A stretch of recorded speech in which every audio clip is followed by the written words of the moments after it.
1975, G, the London Scottish Company of the 1st Battalion, 51st Highland Volunteers. Served with them through to joining the Metropolitan Police, where I then served for another 35 years, reaching the rank of Detective Chief Superintendent. I joined the London Scottish Rifles Lodge, the Regimental Lodge, back in 1988. It's my mother lodge. I'm the secretary, have been for the last 9 years, previously the almoner. And I think 4 years ago, 3 years, John will correct me, I joined the Victoria Rifles Lodge, which is the installed Masters Lodge for the Circuit of Service Lodges. Fantastic, beautifully explained. And John Wood, MBE, sir, it is a privilege to have you on with us tonight, as indeed the rest of the lads. Introduce yourself. John Wood. I did 22 years and a bit in Remy as a weapons artificer. Well, I finished up as a weapons artificer, started as an armourer, served all over the world. I joined my first lodge in Germany, Beaver Lodge. It was left behind when the Canadians moved further south with the Americans, in the German border. I then joined a lodge in Middlesex when I came back to the UK. Not a military lodge, I might add. But then I joined the Corps Lodge, which is St. Eligius Lodge, meets in London. United Service Lodge of Derbyshire in Derby.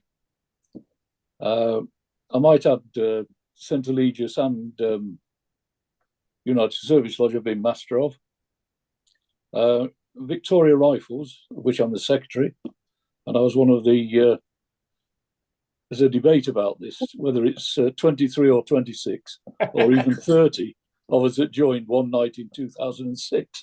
But my personal view is it was 26, but hey, who can count after a few beers? Oh, that's about right. Yeah. Yes, and I, up until last Saturday, I was a deputy chairman of the Circuit of Service Lodges. Excuse me.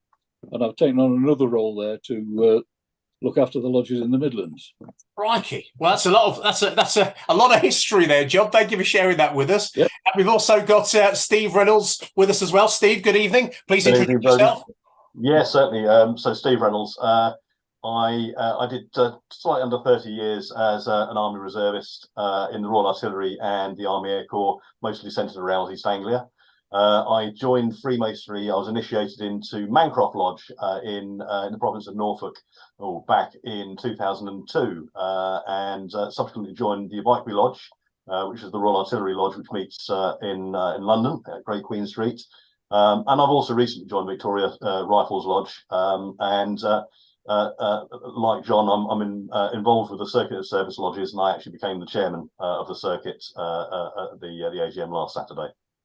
Fantastic. Congratulations to you. And last but not least, Bob, I'm going around my screen here, so in no particular order, obviously. So, Bob, tell us about yourself. Over to you, sir. Yeah, good evening, Brody. I'm ex-Royal Navy. I joined the Navy in 1971 as an engineer artificer, and finished in 1993 as a Chief Petty Officer. During which time I also joined the lodge. It was my father's lodge, which is William of Wickham in Winchester. Becoming a steward in 1988, and I haven't been out of office since. And currently I'm lodge secretary. Excellent stuff. Now, Bob, you're here tonight, apart from the fact we wanted to have a chat with you anyway, but you're here tonight to represent those who have served their country, but not necessarily in a service lodge. So we can talk about that and the importance of that. But back to you, Steve Reynolds, just for a second. Let's talk about service lodges and the circuit of service lodges. How would you describe that to me in layman's terms?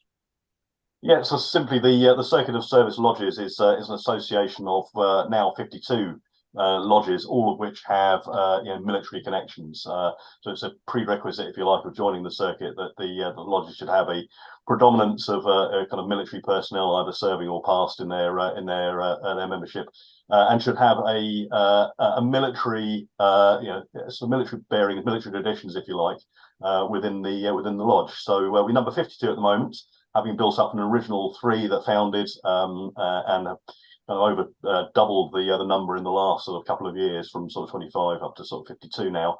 And by the look of things, the kind of current trajectory, I think we should probably number 60 by the end of next year. So things are sort of really going well for the circuit, looking up in terms of the numbers of lodges we're engaging, but many more that we're still to find, I think. Oh yeah, so I mean, you may not know the number, but I should imagine there's a lot of service lodges that haven't joined the circuit. How many of those do you reckon we need to get our hands on? Well, the honest answer is I don't know yet. We keep unearthing, some that have military connections, but have gone open and therefore, don't necessarily have a kind of preponderance of military personnel. Where that's the case, we do try and help and encourage, them to kind of get more membership, that are sort of military or other sort of blue light services. We do try and support lodges to kind of get to the position where where we can get them into the circuit and become members and actively participate. And that's interesting. You've just mentioned blue light service lodges as well, because there's a tendency for us all to think of military, isn't it? But we do have many different kinds of service lodges as well. Yeah, that's right. I mean, sort of lodges, of course, typically sort of attract people of like minds. So, you do find lodges that kind of attract, people who are, from the police or the fire service or, combined sort of blue light services. And we're also seeing an increasing number of, what we describe as United Services lodges that are being formed. I mean, John is a member of one in Derbyshire that's been in existence for a while, but actually we've had 3 or 4 that have been consecrated in, different provinces throughout England in the last year or so alone. So, it's definitely an area which, is gaining interest, I think, across UGLE. Oh, absolutely, and hopefully we can help with that process tonight. So, gents, let's get to know you a little bit better now. I mean, I could interview one of you for 45 minutes, so we haven't got all night to do this, but I think we can get to know you really well in the time that we do have. So, tell us about your career in the services and why you joined Freemasonry. Stephen Lovelock. Why did I join Freemasonry? Well, I had to leave the territorials when I joined the police, because in those days, back in the early 80s, my regiment was a frontline NATO reserve unit, was deemed incompatible with service as a police officer, because in those days, in the threat of the Cold War, the police, particularly Metropolitan Police, had a defined role. So I had to leave the regiment and then devote myself to my police career. But I did miss my old colleagues and comrades, started to go back to a few regimental reunions. And one of my old pals came up and started talking to me about Regimental Lodge, which I did know about. And I must admit, I really liked what he was describing. I knew some of the people in it, obviously, former comrades of mine. Within the police at the time, there wasn't such an open discussion around Freemasonry. There was some issues around Freemasonry, the police, the public sector at the time. So it wasn't really something that was discussed. So I really, at that time, didn't know any police colleagues who were Freemasons. So I joined my regimental lodge. And after that, I then, of course, became aware, because you do, of those around me who were also Masons. So I did get to know quite a few police colleagues who were Freemasons, none of whom were members of police lodges, I must say, but private lodges who they were attracted to, obviously, because as has been alluded to, that camaraderie, that feeling of belonging, that sense of duty, all of the things that attract us into Freemasonry from a service background. Indeed, in my lodge today, we have 3 serving police officers, 5 retired police officers, retired prison officers, retired paramedics, none of whom joined service lodges other than the military lodge, because we'd all got that common connection, having served in the military. Oh, fantastic! And it's amazing how that's all come together naturally, isn't it? And John, why did you become a Freemason? You did a splendid job earlier on in letting us understand what you're involved with now and your service life. But why did you become a Freemason, would you say? Well, it wasn't quite an accident, but I was serving with the Black Watch at the time, the Royal Highland Regiment in Germany, and a great mate of mine, who was Sergeant Major of B Company, was joining a local lodge, you see. So he told me about it. I made a few inquiries, and his sponsor and my sponsor became the headmaster of the local school. Oh, right. Not the German school, the British service school for And our kids were there, obviously. And we joined together on the same night. It was quite interesting. I mean, we very nearly legged it out of the toilet window, but No, hang on, I'm not sure about this. It was when we had to get changed into these hospital pajamas with various bits cut off and out, you know, and we looked at each other and laughed. Anyway, we cracked on with it, and yeah, it was brilliant. Oh, that's a great story, John. Thank you for sharing that with us. Bob, we alluded to this earlier. You're not in a service lodge, which is completely fine, but you've served your country and you are a Freemason. Why did you join, and how did that happen? I joined. My family were all Masons, basically. Until 1953, my family were operative Masons. And actually erected the cenotaph in the park in Romsey in Hampshire. Wow. Unfortunately, that was before I was born. I would have liked to have been an operative Mason, but my dad was in it, my uncle was in it, and all those operative Masons were formerly in it. And I suppose I always was going to join Masonry because of that. It's just that I kept putting it off because of my service career. And then in '86, I just decided that, yeah, I was going to go and do it. And I've been doing it ever since. Basically, I'm in several lodges, I'm in several side degrees, and I just love it to bits. Well, that's the thing, isn't it? We've all got our unique stories why we become a Freemason, and it's interesting to hear you lot tonight talk about why you joined and see if there's any connection with the services, with the reason for that. And what about you, Steve? What made you join our fraternity? Well, as I said, I was initiated into Mancroft Lodge in Norfolk back in 2002, and the reason why I joined that lodge, and I should add, I was actually living in Suffolk at the time, so I had to get dispensation from Suffolk to join a Norfolk lodge. But it was the military connection, so a number of serving members of the unit that I was in the Territorial Army were members of that lodge, and it was them that sort of encouraged me and invited me to join that particular lodge. And so my proposer and seconder were both people who were members of the artillery battery that I was a member of. Oh, lovely. But there you go. So we've discovered that. Very important to find out those reasons as well.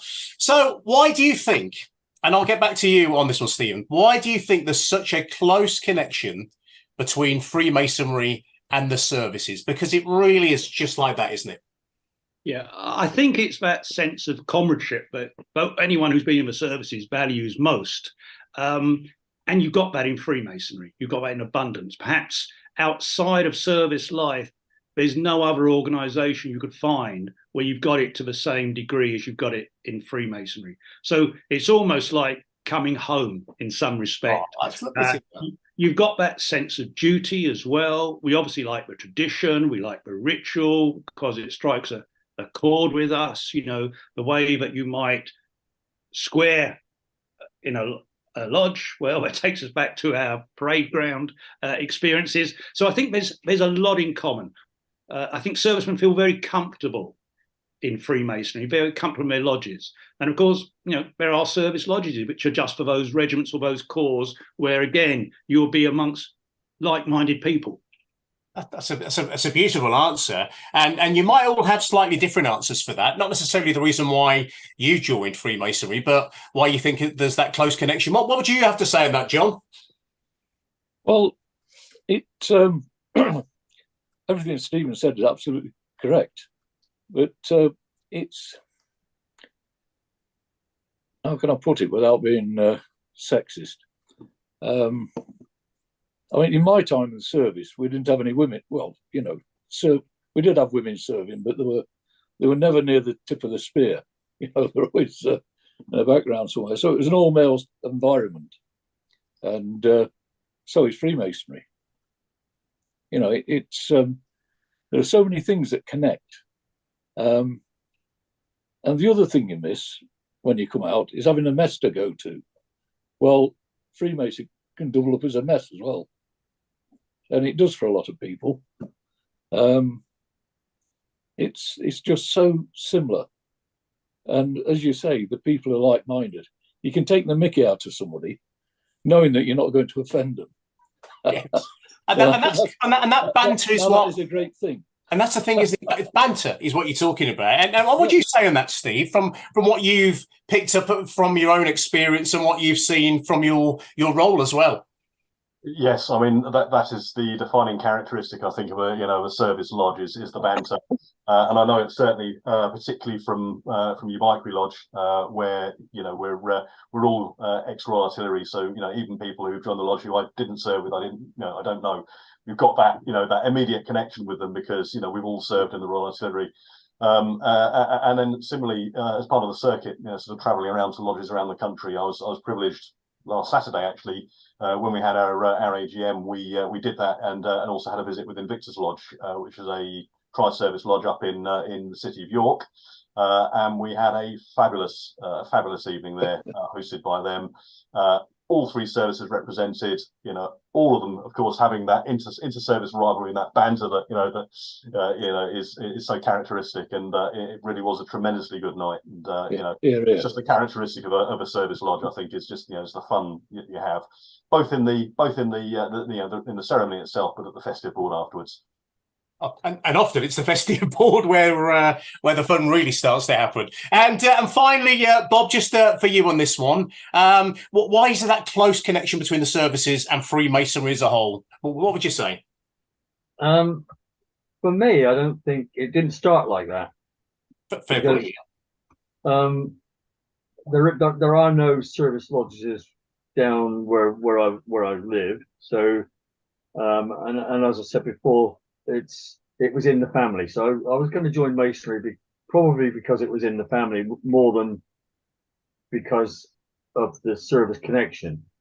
And there are two or three of us ex-services in my lodge, and it later then developed into it being, like John said, like being in the mess later on. But yeah, it wasn't a connection to start with. But what's beautiful about that, I've asked you all individually that question, and you've all come back with similar answers, but obviously your own take on that. We've got Remembrance Sunday happening this weekend, and Armistice Day as well. And Richard Eastwood has sent us a question. Richard, thank you for stopping by this evening for Solomon Live. Stephen, are you doing anything this weekend? Yeah, most definitely. The London Scottish Regiment Association marches at the Cenotaph as part of the main parade. We have done since 2014. Several members of the lodge will be within our number. And in the afternoon, we have our annual church parade, as we call it, where we march from headquarters in Westminster to our Church of Scotland in Knightsbridge. And again, there'll be a good number of members of the lodge on parade there and in the church. So yeah, very, very important day for us. Yeah, a big yes, a massive yes. What about you, John? Anything going on this weekend for you? Yes, quite a lot. I've got on Sunday I'm standards marshal in Derby for the parade in Derby. We've got on Saturday in Nottingham Road Cemetery in Derby, there's a place called Soldiers' Corner, so named that by people on the canal, as they used to come up, they could see the cenotaph there from the canal as it came up to that sort of bend, which is why it's named Soldiers' Corner. Oh. But there are quite a few people buried there. There are some Germans, mostly our chaps, and we go up there and have a parade on the Saturday, and then repair to a nearby club and drink rum and things like that. The one of the chaps who organised it runs Derby Submariners, and the reason he got involved in it, or started it really, there are two submariners buried up there. Now, whether their submarine was sunk in the canal or not, I don't really know. I've never found out. But he looks after the graves and all the rest of it, and the mayor turns out and people like that. We have a ceremony, and off we go and get a few downers. And this Saturday, we'll have some of the crew from HMS Ambush, which is a Derby-sponsored submarine. Oh, wow. Yeah, we've got 22 of the crew coming. Oh, that's lovely. They're coming for a few wets with us, then they're off to watch Derby County play. So they've obviously got that taste. It sounds like you got a full weekend going on there, Bob, but very special weekend as well. Brethren, we'll get back to the questions in just a moment. But let's talk about your own lodges now. Let's talk about service lodges. And Bob, we'll get back to you in a second as well. Let's talk about some of those unique customs that you do in your lodge. What about you, Steve? What would you say really stands out when people come and visit you who are perhaps not familiar with service lodges? Well, you know, so non-military Masons sort of joining military lodges, I think, of course, always, you know, are blown away by the banter, by also the friendliness of a military lodge. It does help if you do like a drink, of course, because the festive boards can, you know, go on for quite a long time. But certainly one of the unique things of your Bikeway Lodge, particularly when we're operating a second degree, is we sing a very well-known Kipling, Rudyard Kipling song called "The Screw Guns" at the festive board, specifically for the second degree festive board. And usually very badly because we're not particularly well in tune. But yeah, it's a completely unique thing to your Bikeway Lodge, and obviously, you know, very much a connection to the Royal Artillery that we do. Oh, that is brilliant. There's something special, isn't there, visiting a lodge with those unique customs, but especially when you go to a service lodge. And Bob, we've mentioned that you're in let's call it a regular lodge for those who are not Freemasons. But do you bring an energy to it? Your ex-service mates in the lodge. Is there a different energy in your lodge, would you say, because of that? It probably doesn't have the banter as much as probably a solid service lodge would have. There are several, or were several, serving police officers and prison officers in the lodge, as well as the ex-service members. We've still got 2 Royal Navy members and 1 ex-Scottish Rifles, actually. So there's a bit of banter going on, more between the 2 Navy guys than anything else, because one was a seaman officer and one was an engineer. But oh, there you go. So obviously the engineers are far superior to the seaman officers. Oh, I'd love to. And always have been. That debate. And just quickly, Bob, before we do carry on, a few people have asked me to ask you, are you sat in a sauna at the moment? I'm not sat in a sauna. This is a log cabin, which I use as my office. There you go. I asked the question for you, but I knew that anyway. And what about you? What about you, Stephen? What about unique customs within your lodge that especially visitors really enjoy? Yeah, I mean, I think we are fairly unique. We have all the trappings of a Scottish lodge in London, although obviously we're English Constitution. The first thing that visitors will notice, we have a lodge piper. He will pipe the worshipful master into the temple, and he will lead a procession out. At our festive board, the piper will play the regimental march. Like Steve, we have a regimental song. We have 12 verses. It's an old marching song that was written by a member of the regiment, I think, in 1921. Oh, and so different members of the lodge will sing each of the 12 verses, which take you through the different ranks and customs of the regiment. It's sung with quite gusto, and most visitors for the first time will comment on it. That will be one of the highlights of the festive board. Uniquely for us, I think also our January meeting is always in the same week as Burns Night. So our festive board will be our Burns supper. So we'll have the haggis piped in, addressed to the haggis, a tribute to Burns, who of course himself was a Freemason. We will wear kilts, those of us who have it. So yeah, a real mixture of a Scottish and military traditions in the lodge. Oh, I love the sound of that. All different elements coming together. And John, just briefly, because we've got a lot to get through, but unique customs in your lodge that you enjoy, and maybe visitors who come and see you. Well, yes, we in November we meet on the first Friday of every month, but first Friday of November, we have a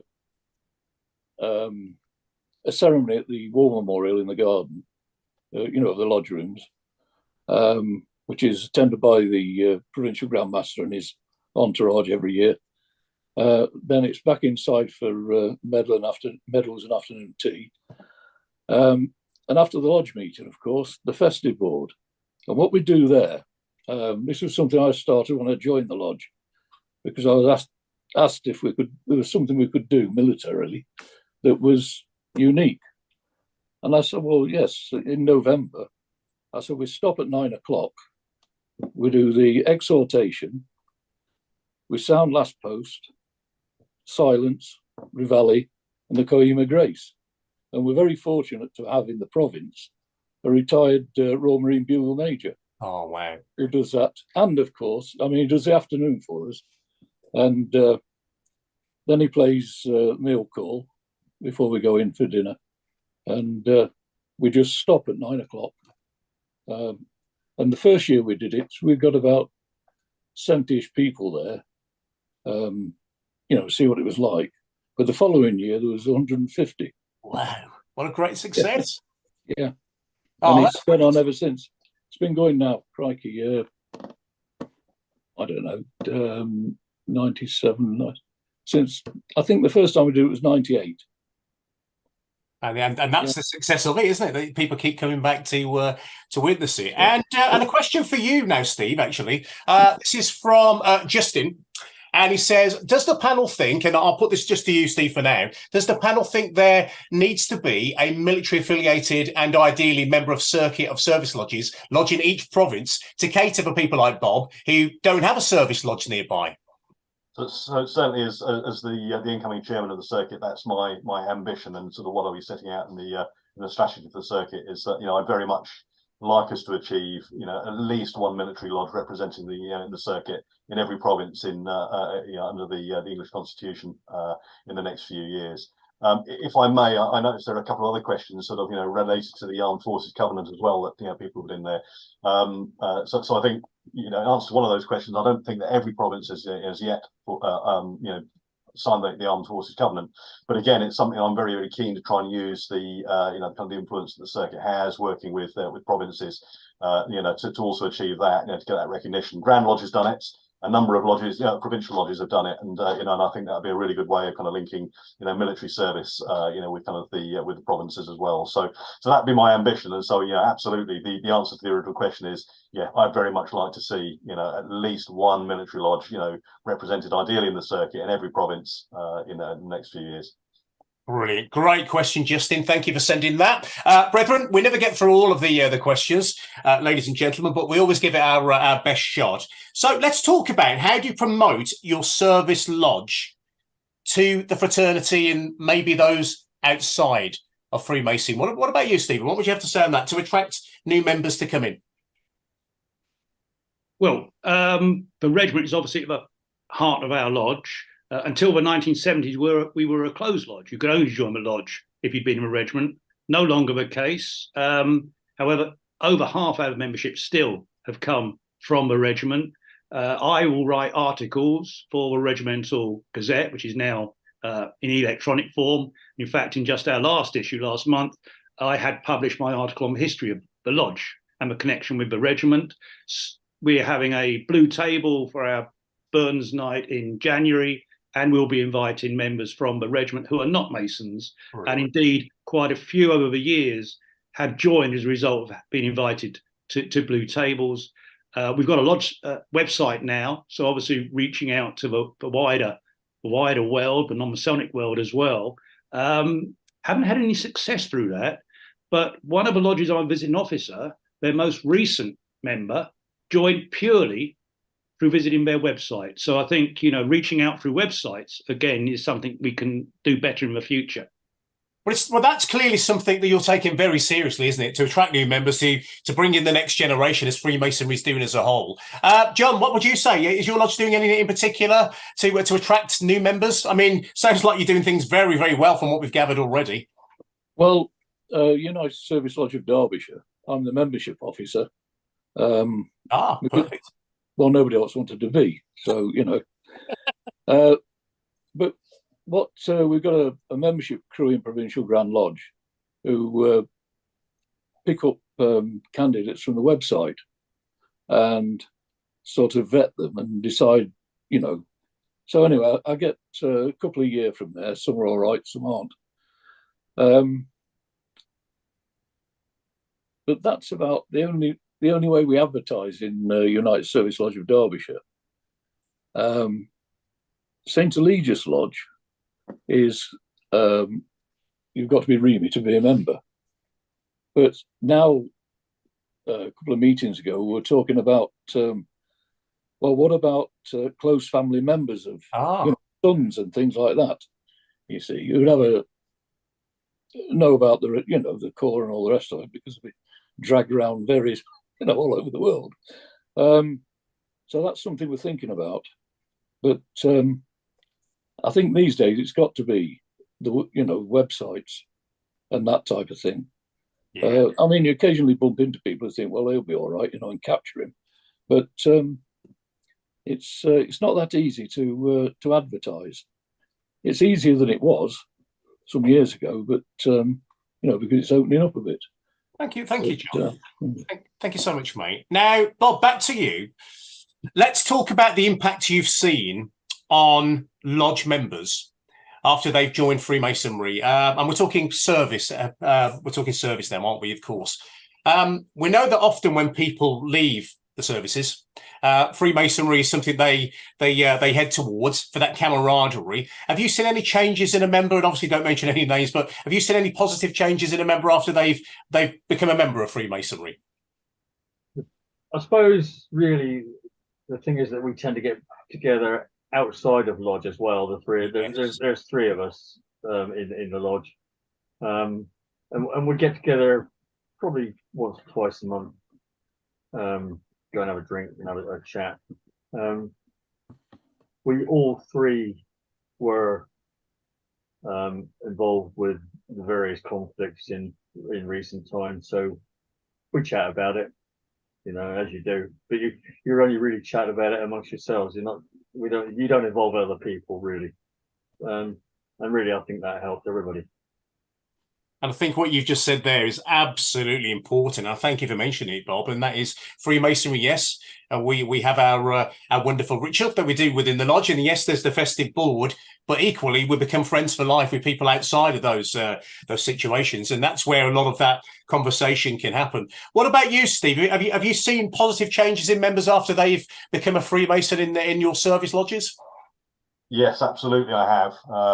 I've got specific examples where individuals who who become members, specifically of our lodges, have found, I think, kind of camaraderie and support there that that perhaps was lacking for them in other lodges that they had been members of, or that they had missed from having left service life, that that they managed to regain through, particularly with the Gunner Lodge, which is a kind of the Gunners are a close family, regimentally anyway, so it's very much kind of translates into the lodge as well, gives people that kind of family kind of regimental feeling that they may have lost if they've left the armed forces.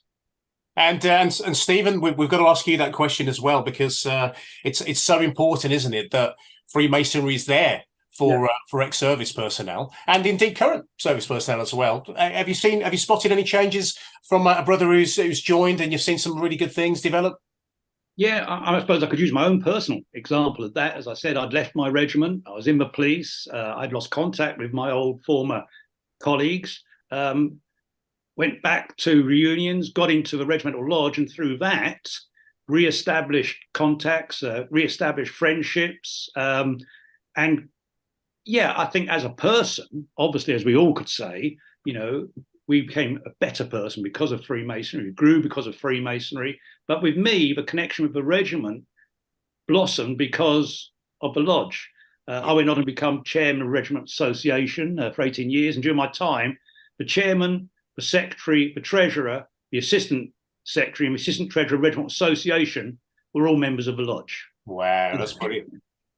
Oh, that is fantastic, isn't it? And let's move on, brethren, because as I say, I knew this would go in the blink of an eye, and so many more things I'd like to ask you. But it's important that we ask the questions as well. So, Liam Kenny, hello, sir. Thanks for contributing. He says, good evening, brethren. And I wanted to mention this one to you because it's a lovely message. He says, thank you for your combined service to the country and for joining us this evening. You must all have a personal, strangest place you've ever attended a lodge meeting. Will you please share? Now, I'm only going to put this to you now, John. Any strange places you've attended a lodge meeting?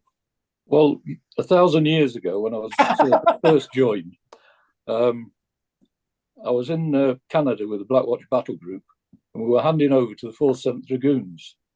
And we had a lodge meeting in Battus in a hut. Oh, wow. Yeah. Oh, Their that's- lodge, it's not St. Patrick's, the other one. No, I like St. Patrick's Lodge. Irish Constitution, like a lot of the old military lodges. So they brought all the gear with them. And those of us from the Black Watch that were Freemasons joined them, and it was quite good. Oh, that's brilliant.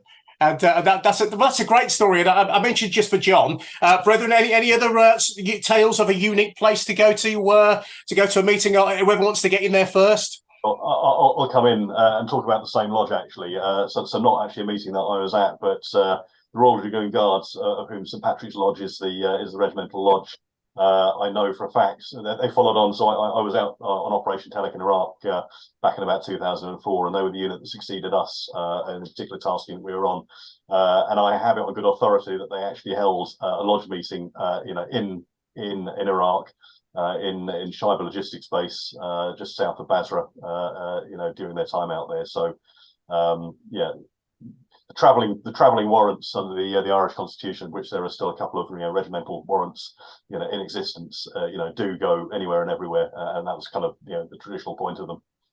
Oh, great stories, brethren. Honestly, fantastic stories, and a fantastic question as well, Liam. So thank you for sending that in. So let's get back to talking about your lodges just for a second. How would you describe their current state at the moment? What about you, Stephen? How would you describe the current state of your particular lodge at the moment? Yeah, it's very good, actually.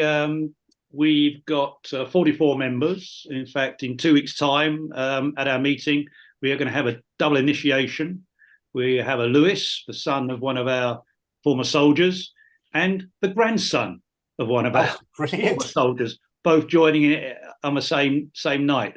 So yeah, I think the lodge is in a good place at the moment. Membership's good. We've actually got some younger members having come in the last few years. So we've got a span of ages and backgrounds. Got a Chelsea pensioner who comes in his scarlets to some meetings, which is lovely to see. And John knows him because he's piped for Victoria Rifles. We did have 4 Chelsea pensioners a few years ago. Regrettably, 3 have been called to the Grand Lodge above. But to see the 4 of them in their scarlets in a lodge meeting was quite something. Yeah, so I think that lodge is in a good place at the moment. Oh, well, that is good, isn't it? And Bob, obviously, we've talked about your lodge and the connection you have with that lodge. How would you describe how you're doing at the moment? I think we're okay. Let's not say we're not thriving as well as other lodges do. Maybe at the moment, part of that problem is that the website was never very good. So it's currently being rewritten. Where we did have some success was with Facebook advertising, actually. We ended up with, over the last couple of years, 6 initiates coming in that way, and also through the Grand Lodge Initiative, where people get farmed out to lodges that they want to join in a particular area. So we're okay. We've got about 35 members, and it's static at the moment. So. Now, brethren, I did tell you when we caught up earlier, I did say this would be over in the blink of an eye. So just a few more things I'd like to ask you. And ladies and gentlemen, brethren, wherever you are, forgive me for not getting to your question. We've had copious amounts of questions coming in this evening, which is a massive compliment to our very special guests. So what would you say to anyone, Freemason or non-Freemason, who was considering joining a service lodge, or indeed a lodge with a service connection? John, what would you say to someone who's perhaps watching this right now to encourage them to join a service lodge? Good question, and very well presented. I do my best. It's difficult because, I mean, some service lodges are for that particular regiment or corps or whatever, so that's difficult. But the likes of United Service Lodge of Derbyshire, which is tri-service, and we also have people who've not served, I'd say it's probably the best lodge you could join because of the things that we do that other lodges don't do. Yes. You know, there's a laughter, and as the festive ball goes on, it gets more and more raucous. You know, whereas a lot of lodges you go to, you think you were sat there in a prison, but they're a lot of fun. Well, I'll tell you what you've made. I'll tell you one of the things I've got from this conversation, brethren. I'd like to come and visit your lodges if that's okay. Just looking forward to receiving some summons in the next few days or so. And Bob, what about you? What would you do to encourage someone who's Freemason or non-Freemason alike to join a lodge with a service background? Would you say? I suppose it's difficult for me to sort of answer that. I know personally that I've sought out service lodges. I've been to Scottish Rifles with where Steve is, because Steve Broomfield is in our lodge, is an ex-member of Scottish Rifles. And just recently I went up to the Royal Navy Lodge in Queen Street where I met Steve.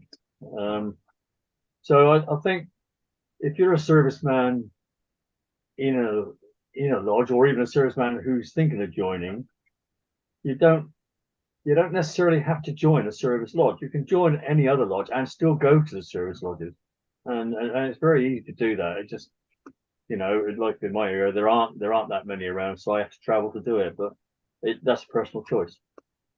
And same question for you, Stephen, really, because we've got a lot of people joining us here this evening, fascinated with Freemasonry and the services, who are perhaps considering joining or at very least visiting. What would you say to them?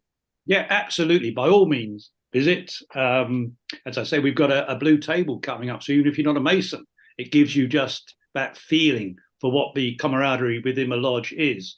But from our lodge, as I say, we were a closed lodge. We're no longer. We've got members who have got no service background. They may have had a family connection.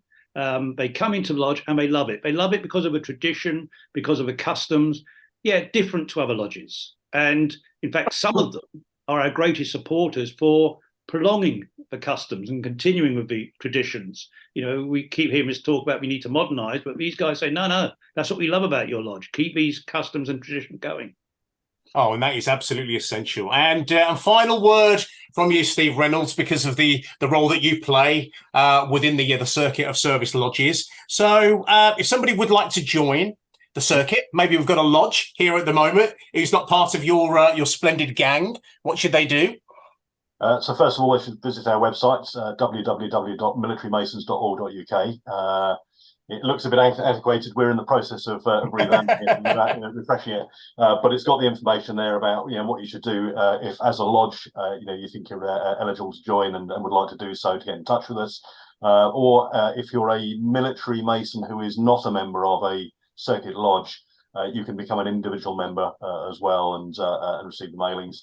The other thing as well that people may not be aware of is that there's a Facebook group called British Military Freemasons. It's not directly affiliated with the circuit, but if you're a military Mason within the English Constitution, you can apply to join that group as well, and it's a great way of bringing military Masons all together. And they can also assist. They've got kind of contacts in a lot of the provinces. So if military personnel or ex-military who are not Masons currently and are looking to join a lodge, they can help people find an appropriate lodge for them in their local area. Or all the details of the lodges that are part of the circuit, of course, are on the website. So people can look there and sort of see if there's a lodge that's convenient to them, that that has an affiliation to the regiment that they were in, or is a particular interest to them. So there's a number of different ways in which people can approach it depending on what the situation is. Brethren, I will say this from the bottom of my heart: it has been an honour and a privilege to host this evening's Solomon Live. I mentioned at the start of the conversation, to speak to men who have served their country and are Freemasons is a wonderful thing for me personally. And I know everybody who's watching as well. So, gentlemen, have you enjoyed your Solomon Live experience? Indeed, Brody. Yeah, very good. Just looking around the faces. Yeah. I think you're actually enjoying it, which is great. And I did say it will go in the blink of an eye. Thank you for being our wonderful guest this evening. And ladies and gentlemen and brethren, let me tell you about our next Solomon Live, which will be on Thursday, the 7th of December, where we'll be joined, once again, I might add, by Sir David Wootton for Around the World of English Freemasonry. Now, in his new role as a Deputy Grand Master, Sir David has represented Grand Lodge across the world. You're invited to embark on a journey to explore the far-flung corners of Grand Lodge across the globe, as Sir David discusses the diverse landscape of Freemasonry within the English Constitution. So that will be Thursday, the 7th of December. We're live at 7:30 UK time. Please sign up for that as soon as you can. And if you haven't done so already, please register for Solomon. You'll find it at solomon.ujle.org.uk, full of useful and fantastic content for your daily advancement in Masonic knowledge. And you will also track down previous Solomon Live interviews there as well, every single one of them that we've done. Until then, thank you for joining us, and we'll see you back here next month. Good evening, everybody.